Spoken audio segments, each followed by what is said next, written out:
give you everything I am. You give it back to me and more. We're gonna make our dreams come true and live a good life, good life, good life. Today on Tamron Hall, a special exclusive with Judge Mathis and his family. For more than 20 years, we've watched Judge Mathis be tough, fair, and full of quick wit on the bench. But for the first time, he and his wife, Linda, are opening up about the marital challenges they've faced. I'd do anything to get my mother back. So I did anything to get my wife back. And what they learned that could help other couples and families. How do you please your partner? That has to be on your mind in order to maintain a connection, which is the most important part of a relationship. And the story doesn't stop there. Their son, Greg Jr., and his husband share how watching his parents heal helped him when his big day came. And now they're bringing it to the big screen in a movie about self-love, acceptance, and the strength of family. It's an hour of truth, hope, and healing. Tamron Hall starts now.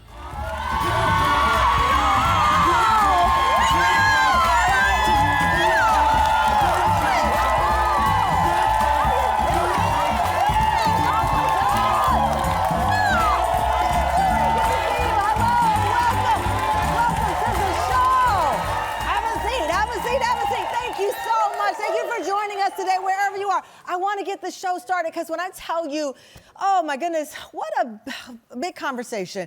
Before we get to Judge Mathis and his family, I got to give a quick shout out to Cincinnati, Ohio. I was so honored to host the International Freedom Conductor Award ceremony where we honored icons like Opal Lee, the grandmother of Juneteenth, award-winning authors Toni Morrison's legacy celebrated, Isabel Wilkerson. As we continue to fight for dignity and freedom and respect, I got a chance to spend a couple of hours. They took me on a tour to the National Underground Railroad Freedom Center Museum. And a special thank you to Museum President Woody Keon. I'll tell you, that museum has been there for 30 years. It is one of the most remarkable, it's been, by the way, voted the best museum in the country, but I left there so inspired of the resilience of enslaved people who found a way forward and who are my legacy. So thank you so much to the museum for that tour. And I'm gonna tell you, if you are looking for a place to visit, you gotta get to this museum. It is absolutely breathtaking. I'll be all in my feelings in a second, but then they gave me a luncheon, guys. Hosted by the home of the Tamron Hall show, WLWT in Cincinnati. I was not prepared for it. September 26, 2025, Tamron Hall Day in Cincinnati. They gave me the Vice Mayor, Jen Michelle Kearney, this huge award. So thank you so much. And thank you to our TAM fam at WLWT. Y'all really surprised me. I ended up chatting with our friends Ashley and Cherie. It was an absolute beautiful weekend. So thank you to everyone, our TAM fam in the Midwest. Thank you. All right. So, today we have a very special exclusive conversation, one that I've been working on, to be honest with you, for well over a year, really asking Judge Greg Mathis and his family to trust me and trust the TAM fam. For more than 2 decades, America has known him as a tough, fair, and sometimes funny presence on the bench, but behind that robe is a husband, a father, a grandfather. And today, for the first time, Judge Mathis and his family are opening up about their marriage, what they describe as the struggle they experience in their marriage, but the growth and the love that came after. In a moment, Linda, Judge Mathis' wife of 40 years, will join us. But first, welcome Emmy and NAACP Image Award winner, Judge Greg Mathis!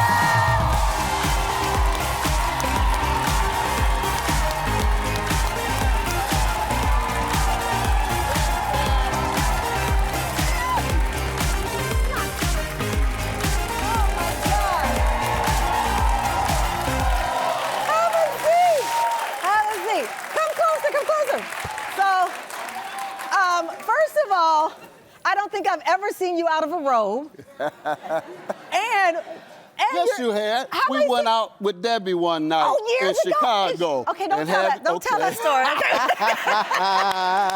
And you coming in here, listen, no socks, unbuttoned. Detroit Fly. Oh my God. Detroit Fly in the house.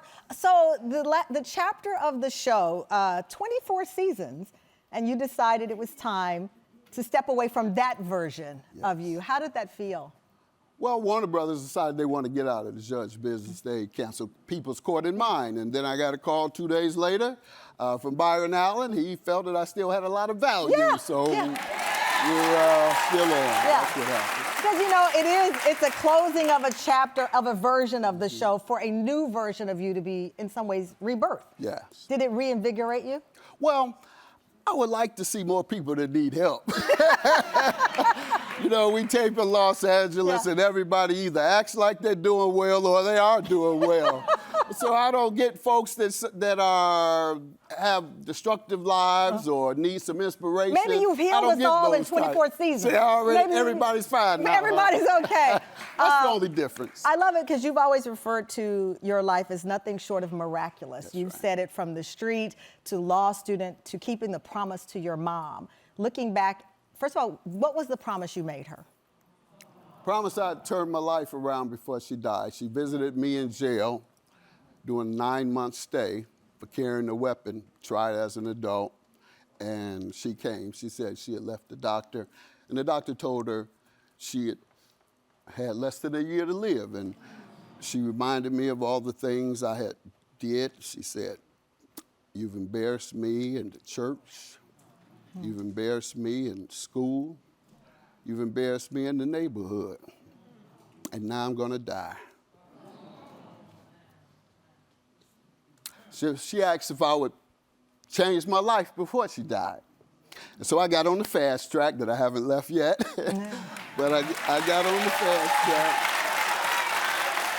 The good news is I got into college and she died in October and I did college in August. So she saw me go to college. Yeah, she saw you go to college. So I was thinking about it because so often, you know, sometimes I tell people, you know, we used to listen to my father's voicemail after he passed away because he would always tell me, of all his kids, I was the kid for right. And I can hear his voice to this day, all these years later, when things happen in my life.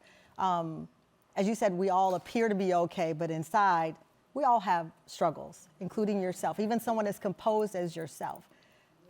Do you hear her voice in the days that you are not the Greg Mathis we know, Judge Greg Mathis, but the kid she raised? She's sitting right there.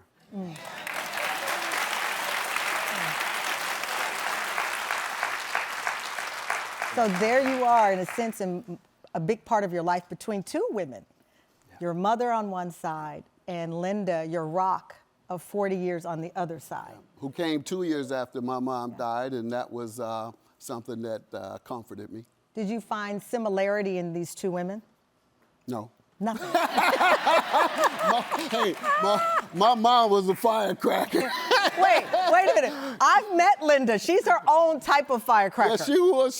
There you go. That's the way to say it. She's her own type. Yeah, she don't play no games. There. Well, and I asked that question because a big part of why you're here, you know, I called you, and we check in. We share a lot of similar friends. We both lived in Chicago, so I don't think I'm the friend that when something negative happens, I'm calling you to get on the show. I do not do that because I love you and I have you in great regard. Thank you. And I called you and I said, you know, I saw something where you said you were fighting for your marriage. And you said, we're not ready, working on some things because I want a bigger message about how you fight back from an adversity. So there you are as a young man fighting back from adversities of the street, of circumstances to become Judge Mathis. Now, you have the great success, you have this beautiful wife who's your rock, and you find yourself in a different kind of a fight at this point in your life. How did that feel to know that the public was aware now? You know, that 3-week split, which is over a year now, inspired me to do what I did with my life. I spent much of my adult life trying to inspire others. That's why folks know about my background. I've used it to inspire young people, single mothers, those who could benefit from my wisdom and experience. And so in this case, I prayed and said, what is this about? Because it was just so unusual, put it that way, and kind of shocking. And I believed and still believe that is another opportunity for me to change lives and change families. Coming up, Linda joins our conversation how she and Greg are joining in this moment to help other families who face, and we all do, our own struggles. Up next, Linda in the conversation.